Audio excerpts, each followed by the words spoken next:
Number 19. What are the main vessels carrying blood to and from the kidney? So if you look at the kidney, blood goes in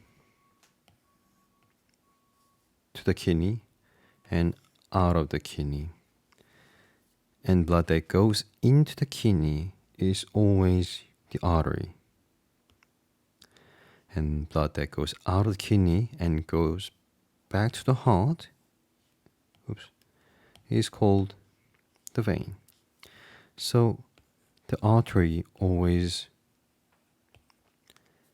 transports the blood from the heart. So artery is from the heart to other organs, and vein is to the heart from other organs. And the kidney is called renal. The pulmonary means the lungs. Renal means the kidney. Hence, the answer for this question should be C. The artery transports the blood to the kidney from the heart. Vein, renal vein, transports the blood from the kidney to the heart. Okay?